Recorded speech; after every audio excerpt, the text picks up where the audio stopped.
Hi, today I am going to be discussing some of the literary terms and concepts that we will meet in Act 1 of Romeo and Juliet. Many of these concepts follow throughout the entire play, but I wanted to just take a moment to go over them to make sure you're clear on them. So the first one that we're going to talk about is juxtaposition for contrast. And juxtaposition for contrast relates to um, putting things side by side that are very different to heighten the differences between them. It builds tension in the story. It adds conflict to the story.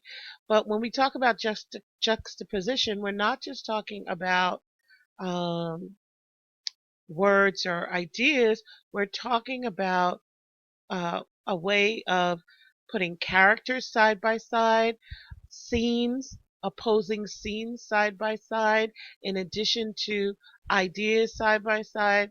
So it's something that is helps to give an undulating effect to the story and something that keeps the reader or the audience on its toes throughout the story because Shakespeare will have a scene that is comic followed by a very serious or um, tragic scene. And so you're never able to fully relax because something different is going to come at you in the next scene. Um, when we're talking about juxtaposition with characters, the two characters that are being placed side by side that are very different are called foils. So a character who serves as a contrast for another character, a dramatic foil is a character whose personality traits contrast with and highlight those of another character. So Benvolio is a foil for Tybalt. When we meet them at the beginning of the story, Benvolio is trying to stop or calm the fight between the two servants, where Tybalt comes in and he sees a sword in Benvolio's hand, and he says, "How can you talk of peace with a sword? Let's fight." And the fight exacerbates, gets worse, and people pour out from their houses, and a big melee ensues. So Benvolio, who was the peaceful person trying to calm the situation, is a foil for Tybalt, who is the fiery person who wanted to make the situation even worse. Later on, you have the nurse and Lady Capulet. So the nurse is older. She loves to talk. She's very sexual in her language. Um, Very outgoing. She just goes on and on and on. It's contrasted with Lady Capulet, who is much more staid, much more formal, a woman of fewer words, a woman who sometimes can't remember what she wants to say. And those two women are foils. And we see how they are like two different figures hovering around Juliet. Then we have Mercutio and Romeo when they are on the way to the Capulet party. Mercutio is trying to get Romeo to lighten up. Romeo's feeling very depressed. He he's not in a party frame of mind, and Mercutio is making jokes. He's making puns. He's trying to get Romeo to come out of his depression. Those two characters are foils for each other. They have completely different ideas about love and how one should behave when one is in love. There are different kinds of characters in the play, as in all literary works. So, just a reminder, you have flat characters and you have round characters. The servants at the beginning of the play and the servants throughout the whole play are all flat characters, one dimensional. They appear, they function in whatever way. They might be used as comic relief, used to bring news, used to create some kind of plot device, but they don't change. They don't grow.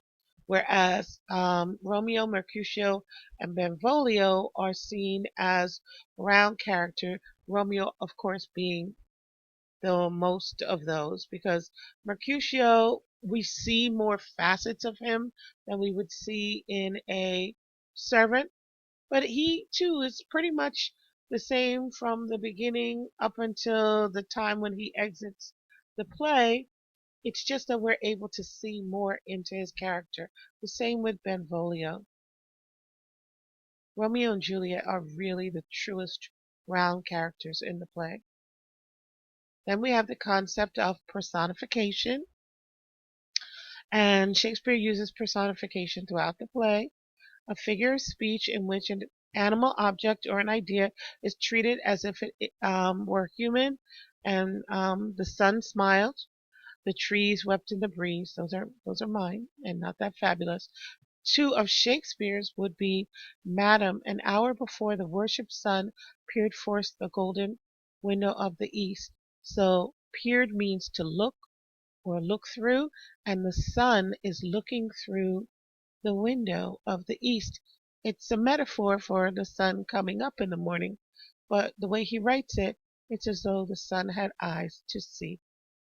And later on in that act, it says, when well apparelled April on the heel of limping winter treads.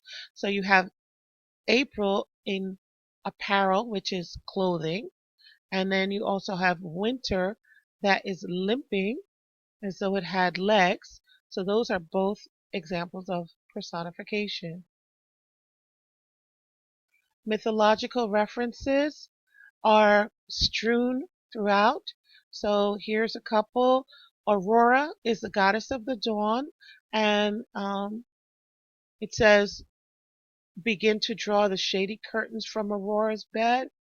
Aurora is personified there as a young girl rising from her bed, and it makes us think of the Odyssey with rosy-fingered Dawn mounting her throne.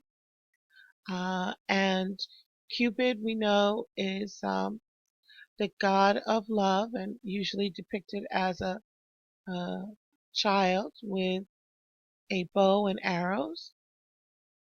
Diane's wit. Diane is the Roman name for Artemis, who is goddess of the hunt. That was also in the Odyssey. Recurring images.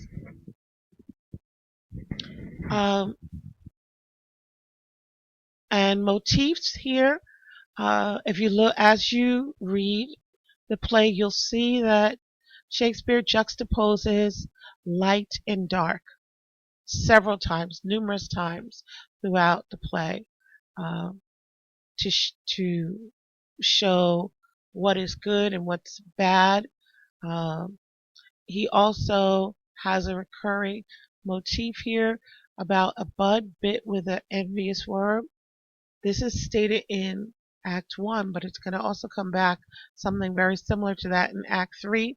The idea of a bud, which is a young flower, looking beautiful, perfect on the outside, but as it matures and opens, you look inside and you see that it's actually corrupt or being destroyed by a worm, some kind of blight from within. And later on, Juliet is going to wonder about Romeo. How could he be so beautiful, perfect on the outside, and yet corrupt from within? Imagery. We all know that imagery relates to the five senses, and Shakespeare uses imagery here, and this is also examples of the light-dark imagery with, and I will make thee think thy swan a crow, the swan being the lovely white bird with a long neck, juxtaposed with the crow, the dark bird with the shiny black feathers. And he also is juxtaposing the dove, another white bird, with the crows. The extended metaphor is similar to the epic simile that we studied in the Odyssey. So you have a comparison of two very different things, and it's not just one line or two line, but it goes on for 5, 6, 7, 8, 9, 10 lines with the speaker giving details of one thing, relating it to the other. So here it says, read o'er the volume of Paris's face. Lady Capulet is going to compare Paris to something, if you can tell from the um, word volume, Paris to a book. And she goes through in her speech different aspects of a book and how Paris is like those different aspects. We have puns, which we discussed. Um, puns is a play on words. So it says dreamers often lie in bed while they do dream things true. So a dream is something false, which is a type of lie, but you also lie down in your bed, which may not be grammatically correct, but we get the idea that Shakespeare is drawing on both meanings of the word. And I also put paradox here because dreams that are something false sometimes do come true. So I thought that was a little paradoxical. A paradox being something that on its face seems false, but when examined has some truth to it. Foreshadowing is giving hints or clues about what will happen in the future. And Romeo has a famous speech in Act 1 where he says, I fear too early, for my mind misgives some consequence yet hanging in the stars. And we know that the word stars relates to predestination and fate, destiny. So before he goes to the Capulet party, Romeo has a sense that something at that party is going to change his life. And we know that that is quite true. Sonnet, there's two separate videos on the prologue, which is a sonnet. That is not the only sonnet in the play. You have a sonnet when Romeo and Juliet meet, and you have another sonnet at the beginning of Act 2. So look out for those and be sure to spend time annotating them. Oxymoron is when you put words or phrases together that are the complete opposite. So here we have cold, fire, loving, hate, feather of lead, bright smoke. In and of themselves, they don't make any sense.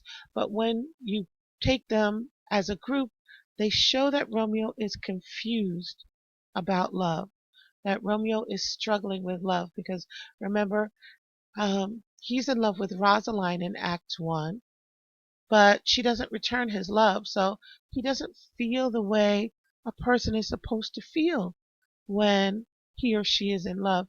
He's in pain and agony and depressed, and he knows that love should make you feel happy and elated. And so he is very confused about love. And that's what the oxymorons here are supposed to show us. And then we have the final thing is the theme. One of the themes in this play is fate or fortune, and you'll see a lot of references to it throughout the play. And when we think about fate, we don't want to just say, oh, fate is the theme. We want to think, well, what is Shakespeare saying about fate? Are we just pawns of fate, or do we have some influence on our fate? And then also think about some of the other themes that are prevalent throughout the play and what it is that Shakespeare wants us to think about those. We often just want to give a one word or phrase as the theme, but we really need to start expanding into a theme statement and being able to support a theme statement with text evidence. Okay, that's all I have for you today. I hope this helps you as you do your annotations throughout Act 1 and the rest of the play. Okay? Bye.